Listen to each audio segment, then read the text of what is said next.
उपस्थित हूँ आप सबके सामने। आज इनकी कुंडली लेकर के आया हूँ। इनका नाम हिमांशु पवार है और ये हैं इंदौर मध्य प्रदेश से।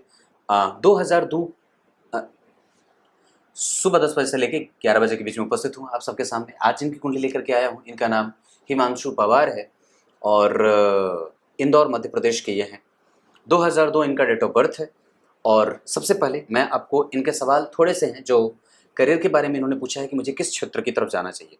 आपको एक बात बता दूं, जब कभी भी करियर को लेकर के कोई कंफ्यूजन हो तो सबसे पहले लग्न, उसके बाद चंद्रमा और दशम भाव के अधिपति और सूर्य, इनको जरूर देख लेना चाहिए। आइए सबसे पहले मैं आपको इनकी कुंडली के पंचांग से आपका परिचय करा देता हूँ, जो आपकी भी हो सकती है या अगर आपकी नहीं भी है तो जानकारी जरूर रख लेनी चाहिए। ये बिल्कुल भी अनावश्यक नहीं है। कार्तिक माह में जन्मे होने से व्यक्ति हठी और जिद्दी होता है, थोड़ा बहुत संशयात्मक स्थिति में भी अपने आप को रखता है कई बार। अश्विन माह में जन्मे होने का प्रभाव भी ऐसा ही होता है। हालांकि व्यक्ति देखने में बड़ा सुंदर और थोड़ा संकोची प्रवृत्ति का भी होता है, कई क्षेत्रों की जानकारी रखने वाला होता है, ऐसी बातें भी दिखती हैं। दक्षिणायन में जन्मे होने से व्यक्ति के जीवन में समस्याएं होती हैं। अब उत्तरायण वालों के मुकाबले थोड़े से जीवन में जो सुख के पल होते हैं वो थोड़े कम होते हैं, पर फिर भी मैं ये बात कहता हूँ कि अगर दक्षिणायन में जन्म हुआ है तो किसी न किसी वजह से व्यक्ति के पास क्रोध अधिक नहीं होगा और वो क्रोध को संयमित करके सही जगह पे खर्च करता है, संतुलन में रहता है। हेमंत ऋतु में जन्मे होने से व्यक्ति प्रेमी किस्म का है, प्रेम की भाषा समझने वाला है और प्रेम को उत्कृष्ट योगदान दे करके अपने जीवन को सफल बनाने का प्रयास करता है। अपने जीवन में सभी लोगों का महत्वपूर्ण योगदान वो समझता है और सबको अपने इर्द गिर्द बांध करके रखने वाला होता है। सबसे प्रेम करना, सबको अच्छे तरीके से बर्ताव, सबके साथ रखना और बर्ताव करना, ये इनकी कुंडली की कुछ प्रमुख बातें हो सकती हैं पंचांग की। कृष्ण पक्ष के सप्तमी तिथि के चंद्रमा शुभ ग्रह होते हैं और ऐसी अवस्था में ये व्यक्ति के जीवन में धन की गति को निर्बाध गति से आने देते हैं। मतलब रुकती नहीं है चीजें, धन लगातार आता है। सरकारी क्षेत्रों में जाने का योग बना है, पदस्थ अधिकारी बनने का योग बना हुआ है और व्यक्ति के जीवन में धन की समस्या नहीं होती। हाँ, व्यक्ति जब कभी भी क्रोध में आए तो गालियां या कई बार कटु वचन भाषी या कई बार कठोर बोलने वाला हो जाता है। कृष्ण पक्ष के जन्मे होने से व्यक्ति का जो जीवन है वो हो सकता है कि आरंभ में थोड़ी बहुत मशक्कत करवाए, पर बाद बड़ा ही उज्जवल और स्पष्ट होता है। कृष्ण पक्ष के सप्तमी तिथि के चंद्रमा शुभ ग्रह होंगे, इस वजह से वो जहां कहीं भी बैठे होंगे आपकी कुंडली में शुभ ग्रह का परिणाम देंगे और उस भाव को शुभता लाने वाला बना देंगे। आगे बढ़ता हूं। सोमवार का जन्म, ये व्यक्ति को संतुलित, साम्यवादी विचारधाराओं को रखने वाला, समाजवादी और साथ ही साथ व्यक्ति को राष्ट्रवादी विचारधारा को बढ़ाने वाला या रखने वाला बना देते हैं। जहां व्यक्ति सभी लोगों को सामान्यतया सभी लोगों का समान आदर करता है। और एक बात और भी है, चूंकि सोमवार के जन्मे होने से व्यक्ति को गंभीरता और धीर पुरुष के नाम पे जाना जाना चाहिए। पुनर्वसु नक्षत्र पुनर्वास करवाए व्यक्ति को बहुत ही बेहतर नक्षत्र इसे माना जाता है और इससे भी बहुत बढ़िया पुष्य नक्षत्र होता है। पुनर्वसु नक्षत्र इनके जीवन में अगर इसका प्रभाव तो गुरु का नक्षत्र, तो व्यक्ति ज्ञान, व्यक्ति राजनीति, व्यक्ति राजा के निकट जाकर के काम करे, पदस्थ अधिकारी बने, पद पे काम करे, रूपरेखा तैयार करे और दूसरों को आदेश देने वाला काम करता है और कभी भी गलत और निंदनीय नहीं होता है। सिद्ध योग में जन्मे होने से जो भी काम इनको दिया जाएगा वो सिद्ध कर लेते हैं। विष्टिकरण ठीक ठाक है, सामान्य है। शूद्र वर्ण और देवगण के होने के कारण व्यक्ति तामसिक है। शूद्र वर्ण के होने के कारण कई बार क्रोधी है, जिद्दी है, हठी है, गुस्सैल है, काम की अधिकता होती है, सेवा करना चाहता है सबकी, मंदिरों का, पंचायत का, पंचायत में उसको कोई ऐसा काम करने को दे दिया जाए जो सबसे निचले वर्ग का होता है कई बार, और कई बार उसको काम का दबाव झेलना पड़ता है। कई लोगों का काम जो है वो उसे निपटाना पड़ता है, दूसरे का टास्क भी उसे पूरा करना पड़ता है, पर देवगण के होने के कारण उसके पास संतुलन है, वो धीर, गंभीर और पूजनीय है, समाज का बेहतर व्यक्ति होता है। और साथ ही साथ एक बात और मैं कहूँगा कि शूद्र वर्ण और देवगण के होने के कारण दाम्पत्य पे विशेष फोकस करने की आवश्यकता होगी और मैं समझता हूँ कि व्यक्ति को अपने आप को ऐसा बना लेना चाहिए जो सबके लिए श्रेष्ठ बने रहने का हमेशा ही कोई प्रमाण ना देना पड़े। आपको कभी भी ये प्रूफ ना करना पड़े कि आप बेहतर हो। आपको अपने काम पे इस तरह से ध्यान देने की आवश्यकता होगी कि कभी भी कोई आपसे प्रमाण ना मांगे कि हाँ तुमने ऐसा किया था या तुमने ऐसा क्यों नहीं किया था। बात समझने वाली है। अब आइए, आपको मैं इनकी कुंडली के पंचांग से तो परिचय करा देगा, अब इनकी कुंडली से आपका परिचय करा देता हूँ। ये वृश्चिक लग्न की कुंडली है, मैंने क्या बात कही, और गुरु की दृष्टि लग्न पे, ये बहुत अच्छी बात है। लग्न के अधिपति जो बनते हैं वो मंगल बुध के साथ बैठे हैं, भद्र योग बुध 12वें भाव में नहीं लगाए, 11वें भाव में बैठे हैं। तो लग्न के अधिपति का लाभ भाव के अधिपति के साथ जाकर के पंचम भाव को देखना, यहाँ के अधिपति का उच्च का होना और पुनः घूम करके नवी दृष्टि से इसे देखना, व्यक्ति के जीवन में यश, व्यक्ति के जीवन में लाभ, व्यक्ति के जीवन में धर्म और व्यक्ति के जीवन में प्राप्त, ये सब चीजें हो जाए।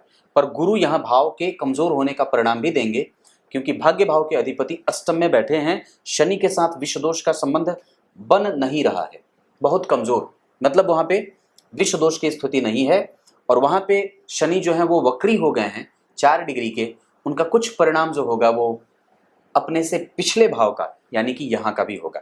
इस कारण से कि चूंकि यहाँ पे राहु पहले ही उच्च के होकर के बैठे हैं, रोहिणी नक्षत्र में बैठे हैं, जिसके अधिपति चंद्रमा भाग्येश होकर के अष्टम भाव में आ रहे हैं, व्यक्ति के जीवन में आयु, व्यक्ति के जीवन में धर्म, व्यक्ति के जीवन में पराक्रम, व्यक्ति के जीवन में धन, व्यक्ति के जीवन में स्वभाव और व्यक्ति के जीवन में गांभीर्यता, ये सब पहले से ही मिली हुई रहेगी।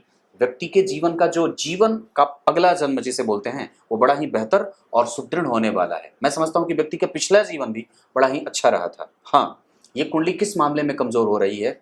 माता के मामले में। माता भाव के अधिपति अष्टम में और माता के कारक चंद्रमा अष्टम में। इस कारण से आयु तो मिल जाए, क्योंकि माता के अधिपति कौन हुए? शनि। और वस्तुतः इस भाव के अधिपति के ऊपर जरा गौर से देखिए तो किसी भी पापग्रह का कोई प्रभाव नहीं है, कोई भी पापग्रह उसे देख नहीं रहा। लेकिन जहां इस भाव के अधिपति बैठे हैं वो अपने भाव से पंचमस्त बैठे हैं और मित्र की राशि में बैठे हैं, पर माता का कारक चंद्रमा भी अष्टम में बैठे। इस कारण से व्यक्ति के जीवन में कई बार माता का सुख बिस्तर पे पड़ने वाला हो जाता है, या कई बार वो लंबी बीमारी या लंबे समय तक बीमार रहने वाले खतरे से मुक्त नहीं हो पाती। ये कई बार उन्हें बेड रिडन बना देता है। एक बात और कहता हूँ, अगर इनकी कुंडली में मैं द्वादशांशा देखूंगा तो वहां पर भी जो स्थिति बन रही है वहां पे भी सुख है, पर ऐसे ही चलेगा, ऐसी स्थिति दिख रही है। बस इतनी ही बात कहूंगा। अगर ऐसी कुछ बात है तो उनको नवग्रह कवच का पाठ सुनाने की आवश्यकता है, और कुछ उपाय मैं जो बताऊंगा वो आपको कर लेना चाहिए, जो मैं यहाँ नहीं बता सकता। तो ये लग्न की स्थिति अच्छी है। लग्नेश हस्त नक्षत्र में बैठे हैं, जिसके अधिपति चंद्रमा जन्म कुंडली में अपनी राशि की तरफ बढ़ तो रहे हैं, पर चंद्रमा और गुरु का संबंध द्विद्वादश में होने के कारण, ध्यान से देखिए मेरी तरफ, चंद्रमा और गुरु का संबंध, ये देखिए चंद्रमा यहाँ बैठे हैं और ये देखिए गुरु यहाँ बैठे हैं, दोनों एक दूसरे से 12 में बैठे हैं द्विद्वादश के संबंध में। इसका मतलब ये होता है कि व्यक्ति के ऊपर इस बात का दबाव रहेगा कि अपने घर के लोगों की बात माने, अपने बड़े और बुजुर्गों का आदर करे, और साथ ही साथ वो उनका सम्मान कभी भी कम ना करे, क्योंकि गुरु उच्च के बैठे हैं और सूर्य जो है वो नीच के हुए हैं, जिनका नीच भंग मैं समझता हूँ कि हो गया है और बहुत अच्छे तरीके से हुआ है। इस वजह से जहाँ पे सूर्य 12 में जाएंगे तो कई बार व्यक्ति के पीछे पिता का खर्च होता है, या कई बार व्यक्ति के पीछे धन लगाने की आवश्यकता पड़ती है, या व्यक्ति के पीछे धन लगता है। परंतु चूंकि गुरु उच्च के और सूर्य का नीच भंग शुक्र ने किया है, वहां बैठ करके बहुत ही अच्छे तरीके से अंश में दोनों ग्रह जो हैं वो 6 डिग्री पे अंतर पे जा रहे हैं, तो बहुत ही अच्छे तरीके से ग्रह का नीच भंग हुआ है इस कारण से। पर फिर भी नेत्रों की समस्या बन सकती है, क्योंकि शुक्र वक्री हैं, 16 डिग्री के अवस्था में युवा हैं, थोड़े कमजोर परिणाम के साथ नेत्रों की समस्या बन सकती है, पेट की समस्या बन सकती है, हड्डियों का रोग हो सकता है, और व्यक्ति के विवाह में विलंब की संभावनाएं देखी जा सकती हैं। पर व्यक्ति के जीवन में इसके सकारात्मक जो पक्ष होंगे, वहाँ वो पदस्थ अधिकारी बने, उसकी सरकार से बहुत अच्छी बनती है। पदस्थ अधिकारी बनने के साथ साथ कभी भी उसको सरकार से नुकसान नहीं होता है। चूंकि सूर्य जो जन्म कुंडली में दशम के अधिपति होकर के नीच के बैठे हैं, तो व्यक्ति के विदेशों से संबंध कई बार अच्छे देखे जाते हैं, उसका कारोबार दूर देशों तक फैला रहता है, क्योंकि शुक्र भी वहीं बैठे हैं। अगर वही शुक्र वहां नहीं बैठे होते और अगर शुक्र वक्री नहीं होते तो निस्संदेह नेत्रों की समस्या नहीं होती, और निस्संदेह व्यक्ति को बाहर जाने की कभी आवश्यकता भी महसूस नहीं होती। क्लियर है? गुरु और शुक्र ये चूंकि एक दूसरे से केंद्र में है, और शुक्र भी गुरु से केंद्र में जा रहे हैं, इस वजह से, और शुक्र के साथ चंद्रमा का संबंध नवम पंचम का बन रहा है, इस कारण से व्यक्ति का दाम्पत्य ठीक रहे। पर गौर करिए यहाँ पे शनि और केतु का प्रभाव भी है। यहाँ शुक्र उच्चाभिलाषी हो रहे हैं, वहाँ वो खुद की राशि में बैठे थे। यहाँ पे राहु के साथ मंगल बैठे हैं, जहाँ के अधिपति जो शुक्र हैं वो जन्म कुंडली में यहाँ बैठे, मतलब सप्तम में, और सप्तम के अधिपति चतुर्थ में। ये एक तरीके से अच्छा भी है, पर चूंकि ग्रह वो पापक बन रहा है और उस पे राहु और मंगल जैसे ग्रहों का प्रभाव पड़ रहा है, और गुरु जो है वो जन्म कुंडली में पहले ही यहाँ पे नीच के हो जा रहे हैं। इस कुंडली के लिए भी गुरु जो होते हैं वो पंचमेश और धन भाव के अधिपति होकर के जाकर के जन्म कुंडली में उच्च के हुए हैं। तो ज्ञानी और ज्ञान संपन्न उच्च शिक्षा का लाभ देने के साथ साथ उसमें कई बार मशक्कत भी बढ़वा देंगे, क्योंकि यहाँ वो नीच के हो जा रहे हैं। इसका मतलब है कि व्यक्ति को अंक पाने के लिए मेहनत करनी होगी, और कभी भी इस बात पे आप भरोसा नहीं कर सकते कि आप रजाई तान के सोए रहेंगे और ग्रह परिणाम देते रहेंगे। ऐसा नहीं है, आपको मेहनत करने की आवश्यकता है। हाँ, मैं इतनी बात जरूर कह सकता हूं कि आपके पास आपका भाग्य जरूर है, आपके पास आपके मेहनत कम करने के बावजूद भी परिणाम मिल जाए और आपका भाग्य है। वस्तुतः आपकी कुंडली में गुरु की नीच राशि यहाँ बन रही है, गुरु की नीच दृष्टि यहाँ पड़ रही है, उच्च के बैठे हैं और नीच दृष्टि से यहाँ देखेंगे, जहाँ के अधिपति आपकी कुंडली में परेशानी करेंगे। कब? जब जन्म कुंडली में शनि में बुध का अंतर आए तब, जब शनि में चंद्रमा का अंतर आए तब। वस्तुतः शनि में बुध वाली दशा व्यक्ति को परेशान ज्यादा कर सकती है, इस वजह से उस दौरान विशेष सावधान रहने की आवश्यकता है, और खास करके राहु की दशा चल जाए तो और भी ज्यादा। वस्तुतः आपकी कुंडली में अगर मैं एक एक ग्रहों पे चर्चा करूं तो सूर्य का नीच भंग, वो स्वाति नक्षत्र में बैठे, राहु उच्च के बैठे हैं, व्यक्ति बहुमुखी होता है और वो बहुत ही छोटे रिसोर्स से बहुत ही बड़ा तमगा हासिल कर लेता है और बड़े ही पद पे जाकर के विभूषित कर लेता है। चंद्रमा की अगर बात करते हैं तो जन्म कुंडली में अष्टम भाव में बैठे हैं, भाग्य के अधिपति होकर के, और जन्म कुंडली में पुनर्वसु नक्षत्र जिसके अधिपति गुरु उच्च के होकर के आश्लेषा में बैठे हैं। थोड़ा कमजोर, व्यक्ति के बुद्धिमानी को कमजोर कर देते हैं, और कई बार टाइम टू टाइम व्यक्ति के जो इंटेलिजेंस को वो प्रभावित करते हैं, या ये कह सकते हैं कि कई बार उसकी संतति जो होती है वो थोड़ी वाणी से कमजोर होती है, या कई बार संतति से वैचारिक मतभेद भी बनते देखे जा रहे हैं। यहीं पे अगर चंद्रमा की यहाँ बात करते हैं तो वो चंद्रमा यहाँ भी मिथुन राशि में, वो चंद्रमा यहाँ शुक्र के साथ व्यक्ति के डेली बेसिस के इनकम और व्यक्ति के रोजगार को वृद्धि देने वाले और कर्म क्षेत्र को बिल्कुल ही सजग और मजबूत रखने वाला बना देंगे। मैं समझता हूं कि आपकी कुंडली में गुरु उच्च के हैं।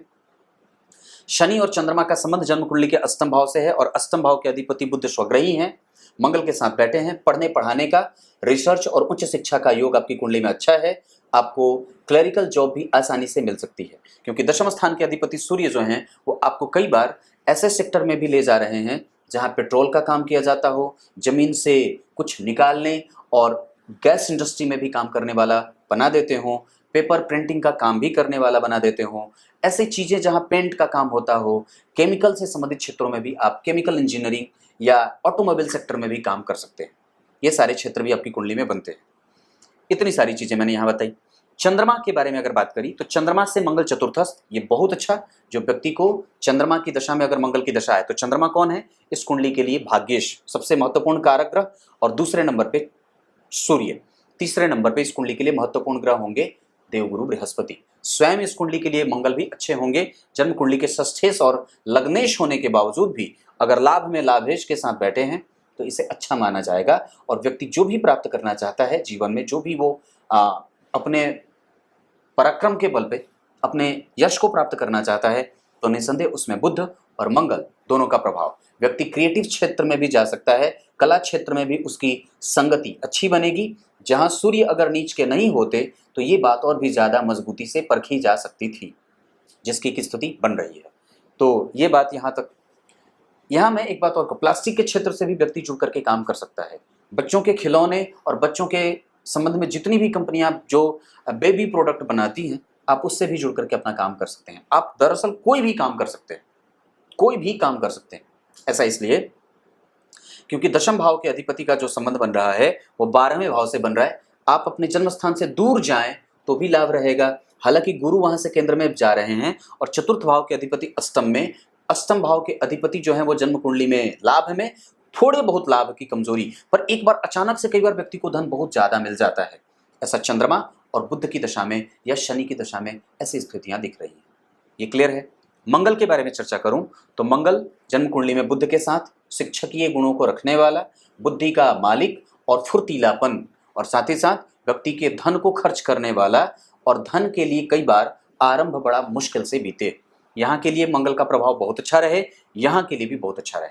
मतलब व्यक्ति के कोर्ट केस कचहरी, सरकार से कोई नुकसान नहीं। हालांकि सूर्य प्रथम दृष्टया कमजोर जरूर हुए हैं, लेकिन फिर भी मंगल की दृष्टि अगर छठे भाव पे पड़ रही है, आठवीं दृष्टि, मंगल की चौथी दृष्टि यहाँ लाभदायक है, सामान्यतया यहाँ अच्छी है, खराब नहीं है। मंगल की दृष्टि यहाँ के लिए भी अच्छी, मंगल की दृष्टि यहाँ के लिए भी अच्छी। इसका मतलब है कि लग्नेश जहाँ जहाँ भी देखेंगे तो यहाँ से कुटुंब का सुख, यहाँ से ज्ञान का सुख, और यहाँ से दुश्मनों से लड़ने का प्रभाव बढ़ेगा।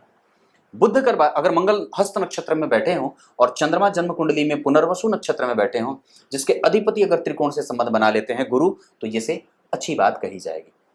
समझ में आ रही है चीजें? मैं डाइवर्ट तो नहीं कर रहा आपको, और बिल्कुल मुझे देखिए कहीं इधर उधर भटकने की कोई आवश्यकता नहीं है। बुध की बात करता हूं। बुध जो है वो जन्म कुंडली में कन्या राशि के बैठे हैं। कोई भी ग्रह जब अपनी राशि का बैठ जाता है तो निसंदेह वो अच्छा हो जाता है, और खास करके तब वो ग्रह और भी ज्यादा परिणाम अच्छा देने लगता है जब अपनी दशा में वो चंद्रमा से केंद्र में आता है। मतलब चंद्रमा और बुध की दशा जब चलेगी तो व्यक्ति को धन और धन धान्य से युक्त करने वाली, लाभ प्राप्त कराने वाली, और गुप्त तरीके से ही नहीं कई जगहों से व्यक्ति को रैंडम एक्सेस मिलता है और धन प्राप्त होता है। मैं समझता हूं कि इनकी कुंडली में बुध बहुत अच्छे बैठे हैं, और वो चित्रा नक्षत्र के बैठे हैं, हस्त नक्षत्र के मंगल बैठे हैं। बुध चित्रा नक्षत्र में उस नक्षत्र के अधिपति मंगल होते हैं चित्रा के, और मंगल वहीं बैठे हैं लग्नेश के नक्षत्र में। प्रवृत्ति अच्छी, चालाक, संस्कृति से युक्त, सम्मानजनक, और प्रत्येक प्रकार से व्यक्ति समाज के लिए कुछ देने और करने वाला होता है। समाज को देने की अभिलाषा व्यक्ति के मन में जागृत होती है, और वो समाज का पूजनीय भी होता है। ये बात यहाँ तक खत्म। ज्ञानी और ज्ञान संपन्न, और साथ ही साथ व्यक्ति के क्लैरिटी, जो दिमाग में एक कंफ्यूजन होता है वो नहीं होता। हालांकि एक स्थिति जरूर बनेगी, चंद्रमा से बुध केंद्र में होंगे इस वजह से ऐसी स्थिति, क्योंकि चंद्रमा अष्टम में बैठे हैं। और मैंने ये क्या बात कही है, चंद्रमा अष्टम में कभी भी अच्छे नहीं होते, सूर्य 12 में कभी भी अच्छे नहीं होते। तो ये दोनों ही स्थितियां आपके जीवन के आरंभ को कष्ट में डालने वाली बन रही थी। अगर जीवन में जितनी भी समस्याएं बनी हैं उसका एकमात्र कारण और दूसरा मात्र कारण चंद्रमा का अष्टम में जाना और सूर्य का 12 में बैठना। अब यहाँ पे आप लोग ये ना कहिएगा कि सूर्य और चंद्रमा को 12वें का दोष नहीं लगता है, मैं बिल्कुल ये जानता हूँ, लेकिन ये भी जानने की आवश्यकता है कि ग्रह सबसे पहले भाव से प्रभावित होते हैं, और जब जन्म कुंडली में शनि वक्री हो जाएं, डिग्री में कमजोर हो जाएं, तो आरंभ को कष्ट में डाल देते हैं और निस्संदेह दिक्कत बढ़ जाती है। समझ में आ रही होगी चीजें। बुध के बाद अगर गुरु की आप बात करते हैं तो गुरु उच्च के होकर के बैठे हैं इस कुंडली के लिए, पंचम और द्वितीय भाव के अधिपति होकर के मारक नहीं होंगे। भाग्य भाव में बैठ करके अकेले भाग्य के भाव को कमजोर करेंगे, और नक्षत्र उनका जो है वो बैठा है आश्लेषा, डिग्री है 22, ठीक ठाक है। उनकी दृष्टि यहाँ के लिए लाभदायक होगी, यहाँ के लिए कमजोर और यहाँ के लिए लाभदायक। मतलब कैसे? यहाँ व्यक्तित्व को जहाँ बलवान बनाएंगे, मजबूत देंगे, गांभीर्य देंगे, और चूंकि चंद्रमा के साथ शनि जैसा ग्रह बैठा है तो व्यक्ति पहले ही गंभीर वाणी का और अच्छे स्वभाव का होगा, नेचर को समझने वाला होगा, किसी भी सामने वाले के नजरों से उसकी बात को समझ जाए, गले में हाथ डाल करके उसके हृदय तक की बात को पढ़ ले। ये गुण व्यक्ति के अंदर विशेष देखे जाते हैं। छोटी से छोटी बात पे दिमाग लगाने वाला, बहुत ही गुह्यतम और गुह्य से गुह्य चीजों पे समझदारी से निर्णय लेने वाला, और बहुत ही आंतरिक मामलों में हस्तक्षेप करने वाला होता है। छोटी से छोटी चीज भी उसे प्रभावित कर देती है। आत्मबल की कमजोरी कई बार देखी जा सकती है, हालांकि आपके पास इस चीज की कमजोरी नहीं होनी चाहिए, क्योंकि सूर्य भले 12 में बैठे हैं लेकिन शुक्र के साथ बैठे हैं। क्लियर है? मैं कहा था गुरु यहाँ के लिए बहुत अच्छे नहीं है, जिसके कारण कि कई बार कि अगर भाग्य भाव के अधिपति जन्म कुंडली में चंद्रमा अष्टम में बैठे हों तो कमजोरी होगी, लेकिन पराक्रम के अधिपति जो शनि बनते हैं वो जन्म कुंडली में अष्टम में बैठे हैं, ये विपरीत परिस्थितियों का निर्माण करने वाले ज्यादा हो जाते हैं। अगर किसी शुभ ग्रह की दृष्टि वहां पड़ जाती तो भाव जरूर अच्छा हो जाता। निसंदेह यहाँ पे शनि का प्रभाव थोड़ा कमजोर होगा, क्योंकि वृश्चिक लग्न की कुंडली के लिए शनि अच्छे नहीं होते, ये बात भी समझने वाली है। गुरु की दृष्टि यहाँ के लिए लाभदायक होगी। इस भाव पे दरअसल मंगल, बुध और गुरु तीनों का प्रभाव है, तीनों ही ग्रह इस भाव के लिए अच्छे होंगे बुध को छोड़ करके। परंतु चूंकि अष्टमेश देख रहे हैं, लाभेश देख रहे हैं, तो कई बार बच्चा जो होता है वो जातक का जो संतान, जातक की संतति बड़ी ही विलक्षण प्रतिभा वाली और बहुत ही कई बार चपल चंचल चालाक और दिमाग ज्यादा लगाने वाली और सवालिया हो जाती है। यह व्यक्ति स्वयं भी होता है। गुरु के बाद शुक्र जन्म कुंडली में एकादशवें नहीं 12वें, 12वें के अधिपति इस कुंडली के लिए वो सप्तम और द्वितीय 12वें के अधिपति होते हैं, मारक होते हैं, लग्नेश के मित्र नहीं होते, साम्यता का संबंध रखते हैं, पर सूर्य के साथ बैठे हैं जो इस कुंडली का दशमेश है। तो जन्म कुंडली के दो केंद्र के अधिपति दशम और सप्तम के अधिपति एक साथ 12 में जा रहे हैं, जहां व्यापार अच्छा रहे, जहां व्यक्ति के स्वयं का काम अच्छा रहे, जहां व्यक्ति खुद का व्यवसाय कर ले तो भी व्यक्ति की नौकरी अच्छी चल जाती है या व्यक्ति का काम अच्छा चल जाता है। मैं जहां तक समझता हूं व्यक्ति दूर देशों से संबंध बना करके भी अपने जीवन की, कई बार व्यक्ति पत्नी से प्रेम करता है पर बोलता नहीं है और बताता नहीं है, मैं तुमसे प्रेम करता हूं ये बात कहने की नहीं। हाँ, एक बात याद आ गई, बता ही देता हूं। मेरे इतने साल के जीवन में वो पहली बार ऐसी घटना घटी थी परसों दिन, जब मैंने किसी से पूछा कि आपके दाम्पत्य की स्थिति कैसी है, क्योंकि वो अच्छी दिख रही थी, तो सामने से व्यक्ति फफक पड़ के रो पड़ता है, पंडित जी मेरी पत्नी बड़ी अच्छी है। दरअसल उसने मुझे हर वक्त इतना मेरा साथ दिया है कि पूछो ही मत। और वो पहला व्यक्ति था जो सामने से पत्नी के नाम पर रोता दिखा। नहीं तो रोते हैं लोग पर किसी अन्य कारण से। आपने अपने अंदर कितने गुण ऐसे विकसित किए हैं कि आपका पति या आपकी पत्नी आपके लिए रो दे किसी अन्य कारण से जो कि अच्छी हो। ध्यान से समझने की बात है। तो ये बात शुक्र के लिए, शुक्र इस कुंडली में अच्छे परिणाम देंगे, कमजोर नहीं है, पर वो मारक हैं और उस पर किसी भी पापग्रह का कोई प्रभाव नहीं है। उस भाव से केंद्र में गुरु बैठे हैं, उस भाव से त्रिकोण में चंद्रमा बैठे हैं, उस भाव से त्रिकोण में नवमस्त शनि उसके मित्र बैठे हैं और अपने उच्च की राशि से शनि मूल मतलब उच्च की राशि शनि की, और वहां से वो त्रिकोण में बैठे हैं, नवम भाव में बैठे हैं। इस वजह से शुक्र वहां पे अच्छे परिणाम देंगे, व्यक्ति के व्यय को सही दिशा में रखेंगे और व्यक्ति खर्चीला होते हुए भी कई बार संतुलन पैदा कर लेता है। वो उसके खर्च गलत जगह पे नहीं जाने चाहिए और व्यक्ति को कई बार अपने आप को बहुत ही अच्छे तरीके से समाज में सेवा करने वाला, शुश्रूषा करने वाला, एनजीओ आदि से जुड़ करके काम करने वाला, छोटे छोटे लोगों की मदद करने वाला, सामाजिक लेवल पे बहुत अच्छे तरीके से प्रबुद्ध होकर के मजबूती से काम करने वाला और बड़े बड़े लोगों से उसकी स्थिति मजबूती से बन जाती है। उसकी पैठ बहुत ही गहरी होती है और मजबूत होती है। शनि जन्म कुंडली में अष्टम में आयु दें और कभी भी यहाँ पे नुकसान नहीं होता शनि का। वस्तुतः वो आपको भौतिक सुख संसाधन में, माता के सुख में कमजोरी दे सकते हैं, चल अचल संपत्ति खड़ा करने में मशक्कत करवा सकते हैं, माता के सुख और माता की सेवा करने का भाव कई बार कमजोर हो जाता है। इस वजह से माता की सेवा करने के जो मौके मिले हों, अगर उसको छोड़ने की आवश्यकता बिल्कुल भी मैं नहीं समझता हूँ, उसको करते रहना चाहिए। अगर ऐसे मौके मिल रहे हों तो निस्संदेह ये प्रत्येक संतति का ये परम पुनीत कर्तव्य होता है, माता और पिता की भरपूर सेवा कर ले, क्योंकि निस्संदेह वो झुक रहे हैं प्रत्येक दिन आगे की तरफ और पता नहीं कब लेट जाएं और बिल्कुल मौन हो जाएं। ये बात भी समझने वाली है। ये गुरु के बाद शुक्र के बाद शनि, तो शनि की तीसरी दृष्टि यहाँ के लिए अच्छी नहीं है। इस वजह से कर्म क्षेत्र प्रभावित हो सकता है, क्योंकि इसके अधिपति भी नीच के हैं। प्रथम दृष्टिया तो नीच के ही हैं, क्योंकि यहाँ पे भी तो वो प्रतियोगिता ही करते देखे जा रहे हैं और नीच के ग्रह के साथ भले ही मित्र के राशि में मित्रवत होकर के बैठे हैं, पर परिणाम तो कमजोर दिख रहा है। आत्मबल कमजोर न करिएगा। और कभी भी मैं जहाँ तक समझता हूँ कि नौकरी भाव के अधिपति जो है वो एकादश में बैठे हैं, तो कई बार जब मंगल में बुध आए तो कमजोरी भी बढ़ती है। तो ये बात समझने वाली है कि आप किसी को पैसे दें नहीं, किसी को देने से बचिए।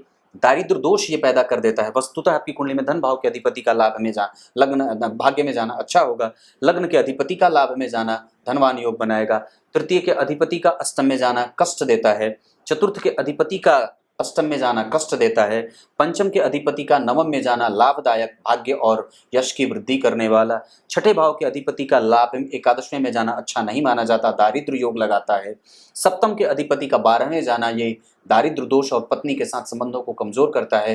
प्रेम करने के बावजूद व्यक्ति कई बार एडमिट नहीं कर पाता है। अष्टम के अधिपति का लाभ में जाना ये विपरीत परिस्थिति का पहले निर्माण करे फिर बाद में लाभ दे, ऐसी स्थितियां दिख रही हैं। एकादशवें के अधिपति, नवम के अधिपति का जन्म कुंडली में अष्टम में जाना कई बार व्यक्ति को अलग तरीके के नेचर वाला और अलग दर्शन करने वाला, अलग तरीके से व्यक्ति के जीवन को परिभाषित करने वाला, चाहे वो कुंठित हो जाए, परेशान हो जाए, क्षुब्ध हो जाए, अकेलेपन में हो, इगोइस्टिक हो जाए, कोई नेचर ना पाले, ऐसी स्थितियां मिल जाती हैं जहां व्यक्ति 10 लोगों के बीच में, 50 लोगों के बीच में भी अकेलेपन का जो है वो शिकार हो जाता है। दशम भाव के अधिपति का 12वें जाना थोड़ी बहुत कमजोरी और नीच के होने से और भी स्थिति कमजोर हो रही है। एकादशवें भाव के अधिपति का एकादशवें में बैठना ये अच्छी बात है, पर लग्नेश के साथ बैठे होने से महाभाग्यशाली योग और महाधनी योग भी बनेगा। 12वें के अधिपति शुक्र 12वें में अच्छे होते हैं और मैं समझता हूं कि शनि की उच्च राशि का निर्माण हुआ है, वो ठीक बैठे हैं, खराब नहीं है।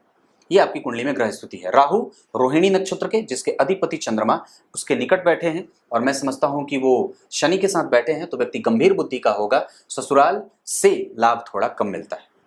हाँ, इतनी बात जरूर कहूंगा कि उसके साथ संबंध अच्छे होते हैं, नेचुरली बहुत अच्छे होते हैं। दशमांश कुंडली में लग्न में मंगल का बैठना जो व्यक्ति को कई बार कई ऐसे क्षेत्रों में काम करवा दे जहां उसको आरंभ में दिक्कत या परेशानियों से जूझना पड़ता है, लेकिन बाद में चल करके उसको अनुभव भी प्राप्त हो जाता है।